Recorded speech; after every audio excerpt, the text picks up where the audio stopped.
Les 3 enfants, Lamarana Diallo, Aliou Bari et Abdourahim Sow, confisqués au commissariat de Bellevue depuis 3 jours, viennent de bénéficier d'une liberté provisoire. C'est du moins ce qu'a assuré Ilyas Diallo, tuteur de ses 3 enfants, au cours d'un entretien qu'il a accordé à mosaïqueguinée.com en début de soirée de ce lundi 14 juin 2021. Ils ont tous été libérés aux environs de 18 h par le parquet de Dixine. On nous dit de les présenter demain devant le juge. Donc, aujourd'hui, les enfants sont libres et ils seront définitivement libres les heures qui suivront. On est très satisfait, a-t-il lancé.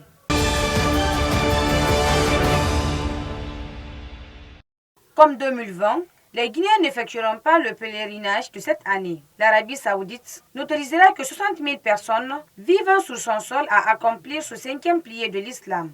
Une décision des autorités saoudiennes qui n'est pas sans conséquence pour les agences de voyage guinéennes, notamment celles qui n'ont que pour activité l'organisation du pèlerinage.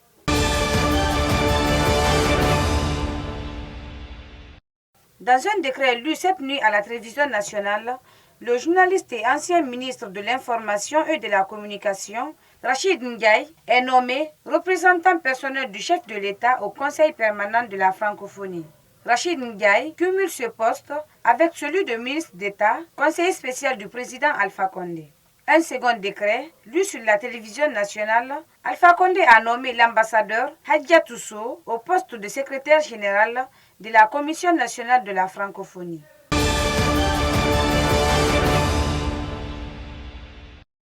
En avril, lorsque le camp d'Aguelog, dans la région de Kidal, est assailli par une centaine de djihadistes, c'est l'intention des avions français qui renverse la tendance.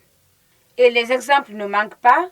Rappelle ce gradé basé à Tombouctou et qui, sans dénigrer sa propre maison, explique que la puissance, la réactivité, le professionnalisme et la cohésion de la force française sont des recours précieux qui manqueront en cas d'urgence.